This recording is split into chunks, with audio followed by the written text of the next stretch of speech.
안녕하십니까. 여러분의 취업과 이직을 도와드리기 위해 영상을 찍고 있는 리얼취업 스타 이직입니다. 여태까지 술 얘기하고 술자리 얘기하고 대기업에 대해 환상을 깨주겠다 이딴 얘기하고, 그죠? 취업 이직에 대해서 도움이 되는 얘기, 특히 취업에 대해서 도움이 되는 얘기 안 한 거 아니냐 라는 얘기가 나올 것 같아서 오늘은 한번 기업을 분석하는 방법에 대해서 한번 말씀을 드리려고 해요. 저도 사실 이게 전략이랑 신사업 쪽 그리고 기업 쪽을 하다 보니까 늘어난 스킬이긴 한데, 신사업 같은 경우에는 이제 기업을 분석을 하는 게 굉장히 흔해요. 굉장히 흔하고 맨날 하는 일이야. 맨날 하는 일인데도 솔직히 쉽지 않습니다. 대기업은 되게 쉬워요. 대기업은 보통 이렇게 정보들이 많이 오픈이 돼 있어서 쉬운데, 보통 대기업이 M&A라든지 이런 걸 할 때 예를 들면 삼성이 LG를 M&A 한다 이런 거 조사를 잘 안 시키잖아. 왜냐면 덩치가 웬만해야지 인수하다가 자기 재산 다 말아먹을 수가 있거든요. SK가 하이닉스를 먹은 것처럼 엄청 운이 좋았고 그때는 엄청난 결단이었다 하지만 그 결과가 좋았으니까 그렇지, 안 그랬으면 SK 그냥 날라갔어요. 지금은 진짜 잘한 일이다. 왜냐면 굉장히 흑자가 났고 또 타이밍이 진짜 좋았거든. 근데 사실 SK가 그런 걸 잘하긴 해. M&A도 그래서 실력이라는 건데, 아무튼 대기업도 분석을 할 때 보면은 파트너사가 대기업인 경우에는 그 대기업을 이제 가볍게 분석을 하는 거고, 중소기업, 중견기업 같은 경우에도 굉장히 흔해요. 기술을 그 회사 갖고 있는데 우리 회사는 돈이 많아. 그럼 지원을 해줘가지고 협조를 해서 어떤 비즈니스를 만든다든지, 아니면은 공장을 짓는데 걔네는 기술을 내고 우린 돈을 내고 이렇게 할 수도 있는 거고, 그런 식으로 해서. 근데 그 기업이 무슨 기업이야? 라고 물어봤을 때 대답을 할 수 있어야 되거든. 그러니까 대기업은 사실 LG전자입니다 이러면은 삼성전자입니다 이러면 그냥 임원들이 궁금해 하지는 않아. 특히나 우리나라 임원들은.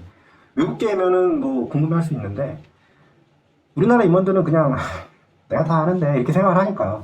근데 중소기업, 중견기업 A전자입니다, B전자입니다, C산업입니다 이러면 모른다고.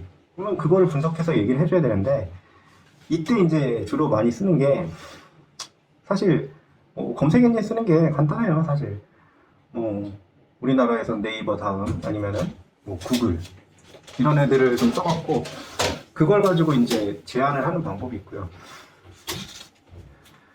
그리고 그런데도 가장 공신력이 있는 방법은 이거예요. 전자공시 시스템.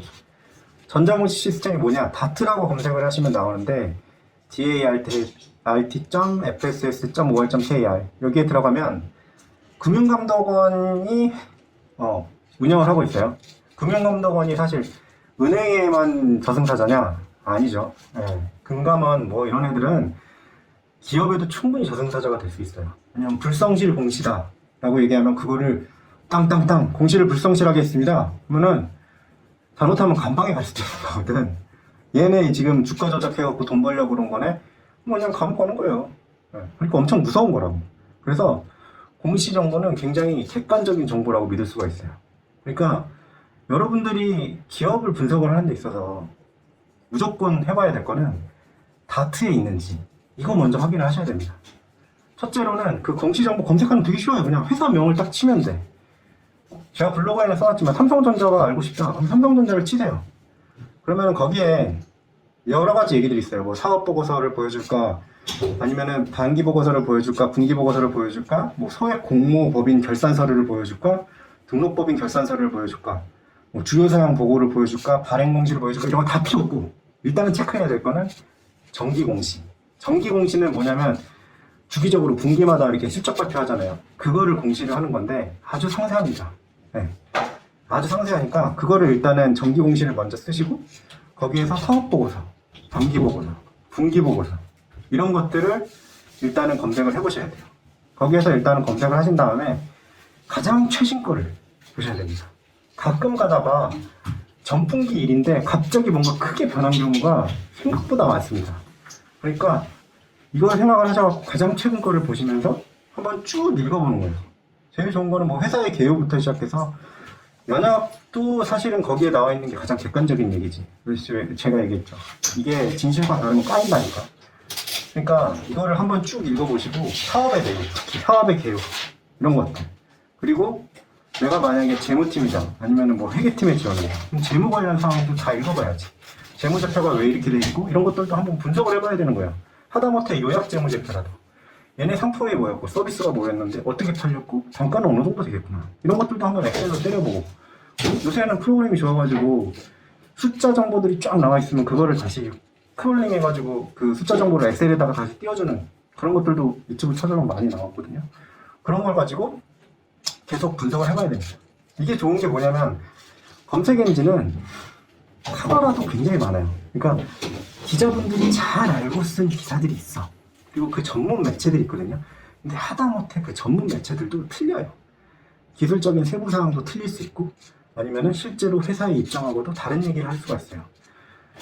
그리고 그거에 대해서 그 카더라를 가지고 면접이나 아니면 자소서에다 쓴다. 그럼 당연히 면접관들이 어떻게 생각하냐면 이게 무슨 얘기지? 듣도 못한 얘기를 하고 있는 이 친구는 어디서 이런 얘기를 들은 거야? 이럴 수 있잖아요. 인상이 어때요? 안 좋아지는 거예요.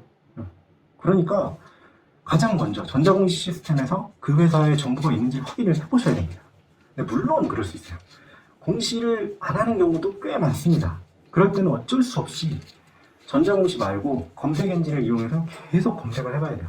검색을 해보시고 가장 좋은 건 사실 현직자 얘기를 듣는 거지. 근데 현직자들도 어떻게 보면 중소기업이 진짜 작은 소기업이 아닌 이상 그리고 오너가 아닌 이상 그 일부만 알고 있어요. 자기의 그 알고 있는 그 업무 일부만 알고 있거든. 그 조각조각 정보들을 다 모아서 종합적으로 이제 평가를 해야 돼요.